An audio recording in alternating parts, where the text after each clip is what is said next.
Radio Publique Africaine.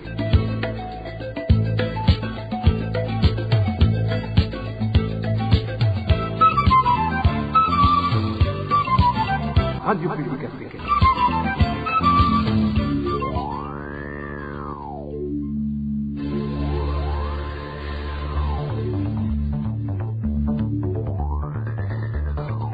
À la une de ce journal, présentation dans l'après-midi de ce vendredi du rapport final sur la situation des droits humains au Burundi devant le Conseil des droits de l'homme par le rapporteur spécial de l'ONU sur le Burundi. Aucune progression en matière des droits humains ne s'est remarquée selon Fortuné Gaëtan Zongo. 5 mois sans capter les radios locales, tel est le vécu des habitants de la province de Luyigi, qui indique que cela est dû à un problème d'émetteurs qui tarde à trouver une solution. Dans ce journal, nous parlerons aussi des indignations des habitants de la colline Gakungwe en zone de Kanyosha qui accusent la Régie des eaux de violer les accords qu'elle a conclus avec eux en ce qui est de l'indemnisation de leurs parcelles prises pour utilité publique. Voilà pour les titres. À la présentation, vous êtes avec Éloge Divin Remesha. Dans un instant, le développement.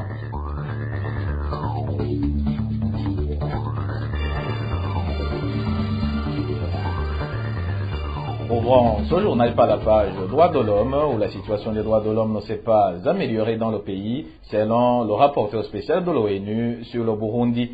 Fortuné Gaëtan Zongo a présenté son rapport final cet après-midi au Conseil des droits de l'homme. Émile Nevasumba nous fait le point. Le rapporteur spécial a affiché ses préoccupations, surtout à l'égard des violations des droits de l'homme commises par le Service national de renseignement qui rend directement compte au président de la République. Le SNR ne respecte pas les instruments internationaux signés ou ratifiés par le gouvernement burundais selon Fortuné Gaëtan Zongo. Le rapporteur spécial sur la situation des droits de l'homme au Burundi a également dit être préoccupé par les rapports de la CNIDH qui selon lui ne reflètent pas la réalité sur terrain. Le rapporteur spécial a rappelé sa recommandation à l'Alliance mondiale des institutions nationales des droits de l'homme de réévaluer le statut A de cette commission nationale indépendante des droits de l'homme afin de l'encourager à se conformer aux principes de Paris. En revanche, le président de la CNIDH estime que la commission qu'elle dirige fonctionne bien. Sixte Vigny Nimuraba a néanmoins affirmé au cours de la session que les défis ne manquaient pas. La représentante du gouvernement burundais, elle, n'était pas du tout d'accord avec le rapport du rapporteur spécial. Selon Elisa Nkeravirori, les allégations du rapporteur spécial à l'égard du gouvernement et certaines institutions comme la CNIDH n'ont pas de fondement. L'ambassadrice du gouvernement burundais à Genève a ainsi demandé au Conseil des droits de l'homme de ne pas renouveler le mandat de Fortuné Gaëtan Zongo. De son côté, le représentant de l'Union européenne, l'un des principaux partenaires du gouvernement burundais, a également affiché les préoccupations des 27 face à la torture, aux disparitions forcées, à l'espace limité accordé aux politiques et aux membres de la société civile et à la détention de la journaliste Floriane Irangabiye. L'Union européenne a demandé au gouvernement burundais de coopérer avec le rapporteur spécial. Au cours de cette 54e session du Conseil des droits de l'homme de l'ONU, Fortuné Gaëtan Zongo a demandé à la communauté internationale de prévenir les violences avant, pendant et après les élections de 2025 et 2027.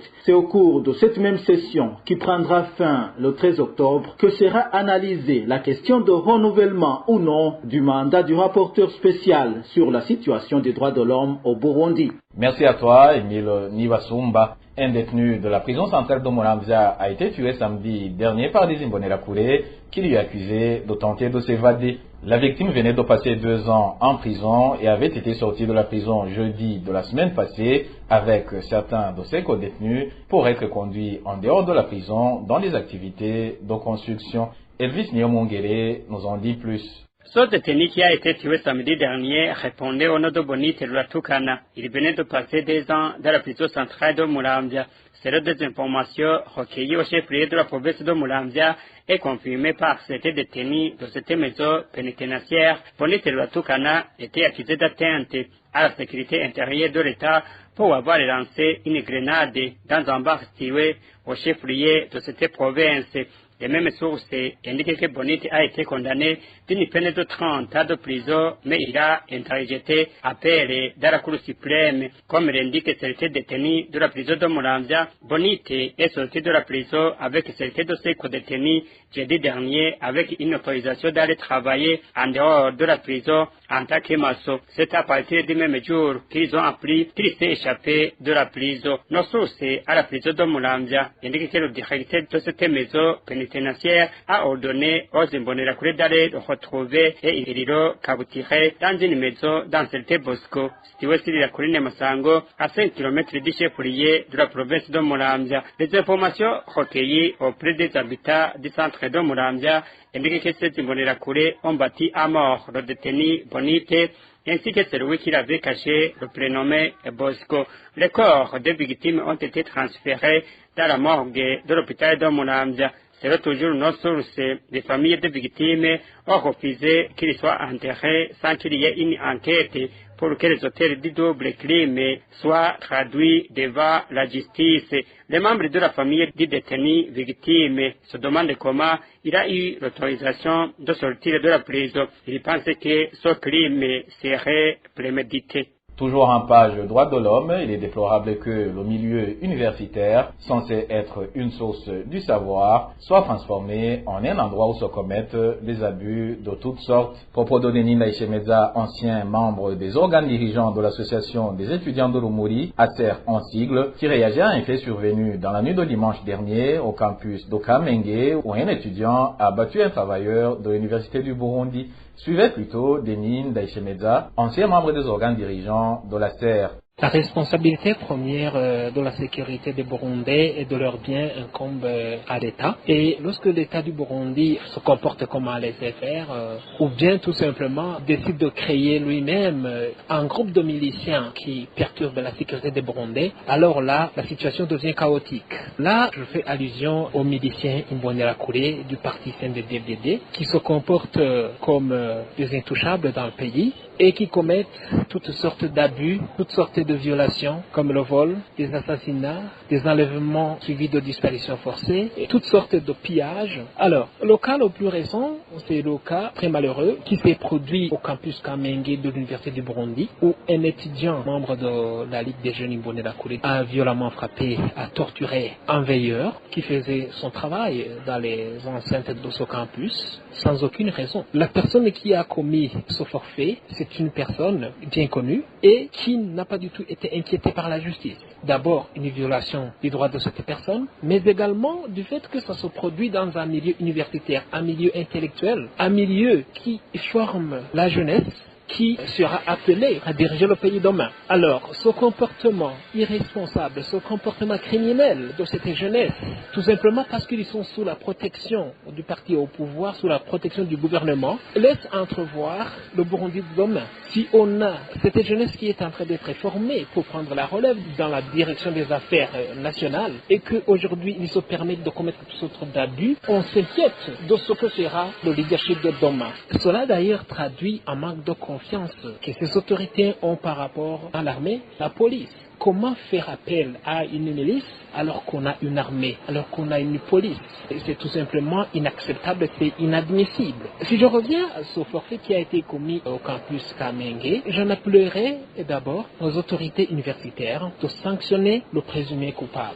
Au niveau académique d'abord, ensuite de poursuivre ce malfaiteur en justice afin qu'il soit sanctionné. Si l'université ne le fait pas, c'est-à-dire que l'université aussi ne respecterait pas les droits de l'homme, aussi soutiendrait ces violations. Un étudiant n'a aucun droit de punir ou bien de sanctionner ni un autre étudiant, encore moins un travailleur de l'université du Burundi. Denis Ndaïchemeza, qui est également un défenseur des droits humains, condamne aussi le comportement des Imbonerakure de la zone Maramvya, commune Mutimbuzi, en province de Bujumbura, qui se sont arrogés le droit d'imposer un couvre-feu à la population. Suivez encore une fois Denis Ndaïchemeza.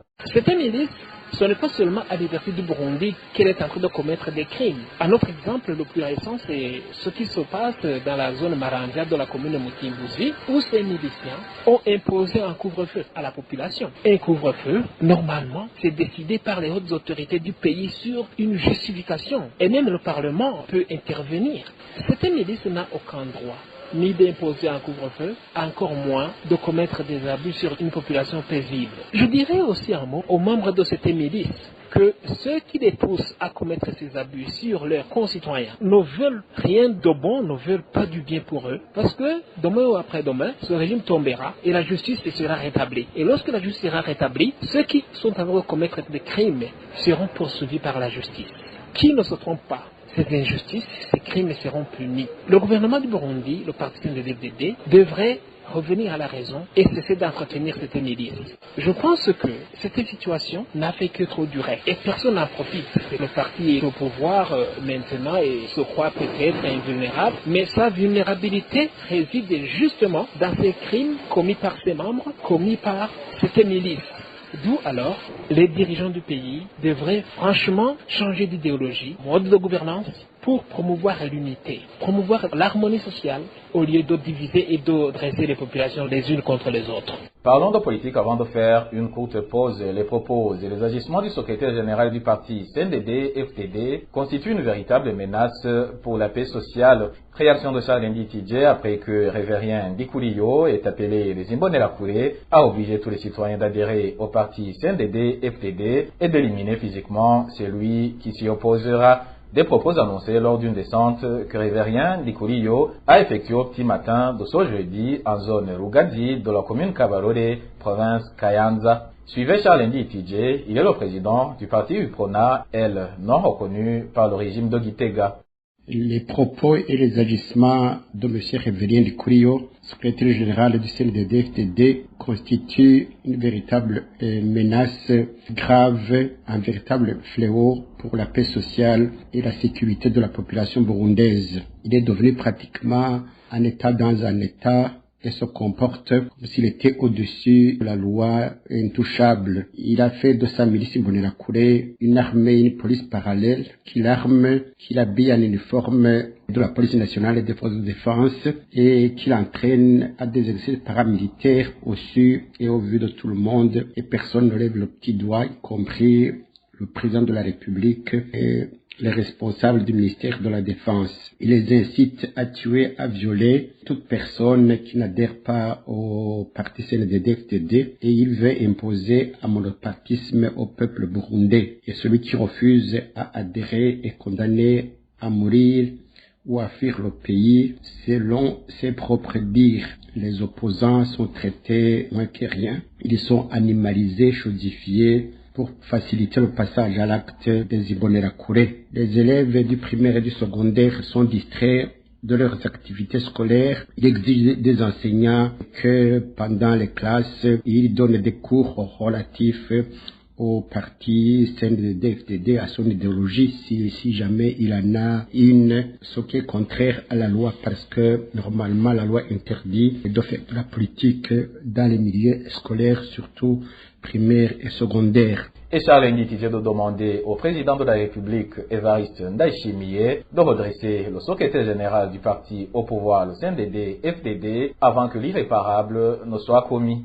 Le secrétaire général Révérien Ndikuliyo du CNDD-FDD semble intouchable et tout le monde a peur de lui, y compris le président de la République, toutes les institutions, et fait ce que bon lui semble, incitant les jeunes Imbonerakure à tuer, à voler, à violer. Le président de la République doit donc prendre ses responsabilités et arrêter ces agissements belliqueux, dangereux pour la population et lui dire non. Et donc nous invitons également la population à refuser de répondre à ces meetings qui incitent à la haine et à la violence. Sinon, y compris même les Imbonerakure, parce que ils ne les aiment pas s'ils les aimaient, leur donner du travail, mais ils ne les inciteraient pas à voler, à tuer pour pouvoir avoir de quoi manger, non qu'un avenir. Donc nous invitons tout le monde à lui dire non, à lui barrer la route. Sinon, si cela n'est pas fait, si le président de la République ne prend pas ses responsabilités, bonjour les dégâts, demain il sera trop tard.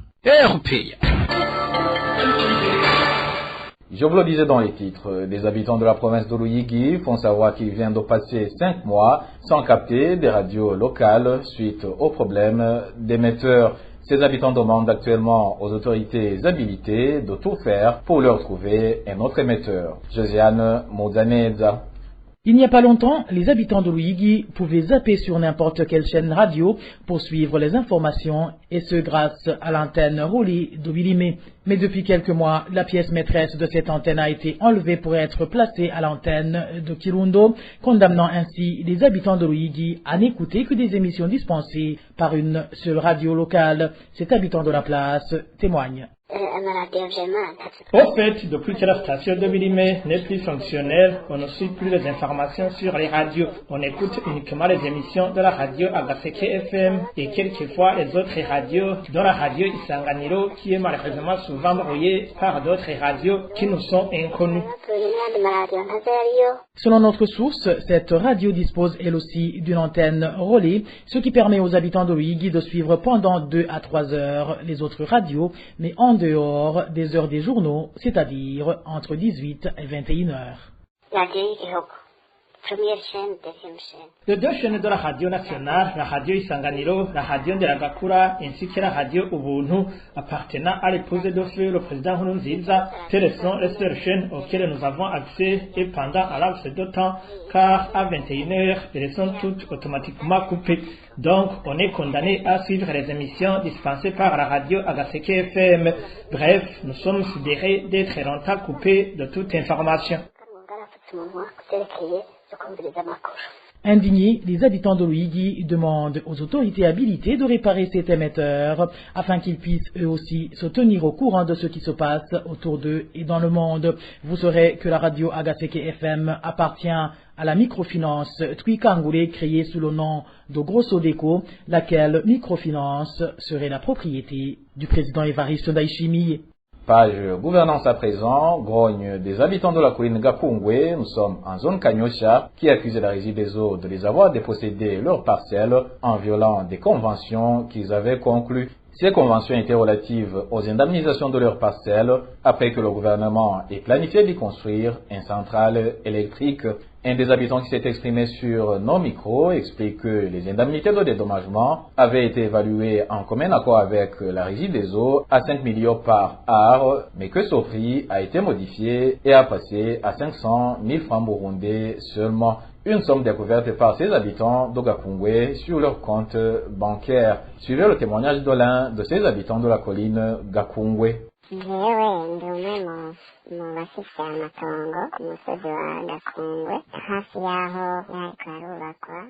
Moi, je suis l'un des propriétaires des parcelles se trouvant sur la colline de Gakungwe, tout près de l'endroit où on est en train de construire la centrale électrique. Au départ, la Régie des eaux est venue pour nous demander de libérer ces parcelles car le gouvernement en avait besoin pour un projet. De notre part, nous lui avons répondu qu'ici à Bujumbura, la valeur des parcelles est connue par tout le monde et qu'un art de parcelle coûte 5 millions et qu'elle doit nous donner la même somme sur chaque art de notre parcelle ou encore de nous donner d'autres parcelles dans d'autres localités. Ils nous ont répondu qu'ils vont étudier notre cas et par la suite, ils sont revenus pour nous demander nos numéros de compte bancaires. Nous leur avons donné les 10 numéros de compte, mais par la suite, nous avons été surpris de voir qu'ils ont mis 500 000 francs pour chaque propriétaire de parcelle à Gakungwe. Par après, nous avons demandé à la Régie des eaux pourquoi ils ont mis les 500 000 sur nos comptes et la Régie des eaux nous a répondu que c'est l'indemnité pour nos parcelles. Nous avons ainsi refusé cette somme.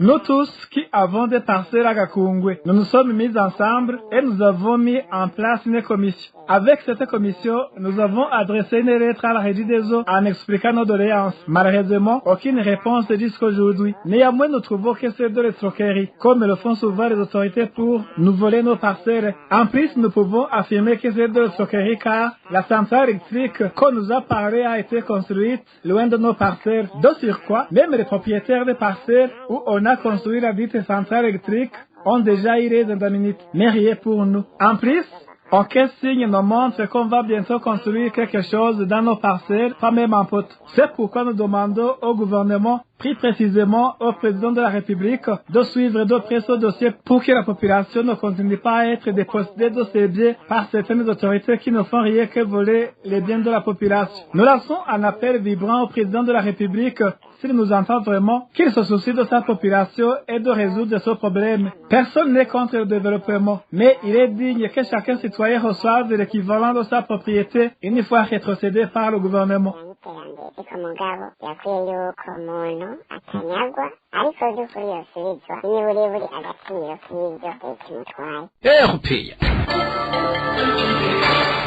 Poursuivons ce journal par la page économie pour vous parler des inquiétudes de certains habitants de la mairie de Bujumbura qui utilisent des devises suite à leur carence. Ces habitants indiquent que même le peu de devises disponibles sur le marché coûte cher, d'où ils demandent au gouvernement de trouver des solutions adéquates à cette problématique. Les détails avec Emmanuel Niungeko. Ces habitants de la mairie de Bujumbura qui utilisent les devises indiquent qu'ils ne savent pas quoi faire suite à la carence de cette monnaie étrangère.